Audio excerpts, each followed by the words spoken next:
So, Blair, then I'll come back to Katie. Mr. Mayor, thank you. I agree with some of what Councilman Bogosian said. What he said is that we need a fair process. Absolutely, got to have a fair process.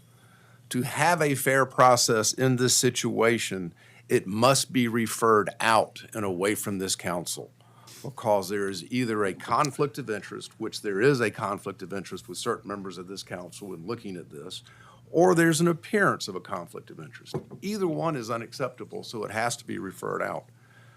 Both Charlotte and Mount Pleasant do just that.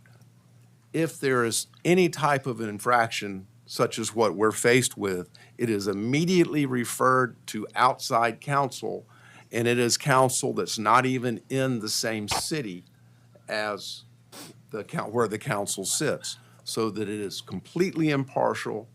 That individual comes in, interviews people, makes a recommendation to council, and you move forward from there. We need a process in both this case, and we need a process for all future actions.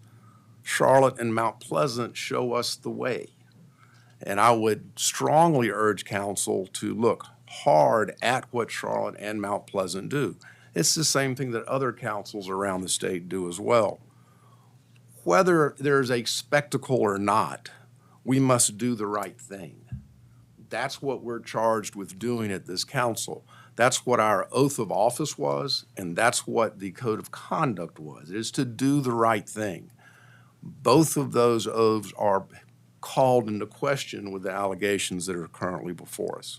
I urge this council to not simply sweep this under the rug, but to do the right thing and refer this matter to an outside counsel that has no conflict of interest or an appearance of it.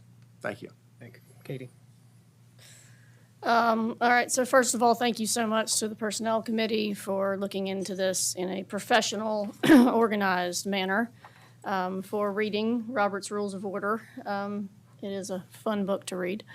And for paying attention to the fact that we do have Robert's Rules of Order inherent in our city code and our code of conduct. I'd also like to thank all the people that have overwhelmingly supported me on this issue. I do not think that a public hearing would be best for the city. Councilmember Streetman mentioned the fact that I did vote on a public hearing, and that is because I had already been determined to be guilty by members of this council, both on social media and in other ways. Since then, the Post and Courier, via the Moultrie News, has also determined my guilt. This process has been done so poorly. Almost every aspect of Robert's Rules of how to conduct a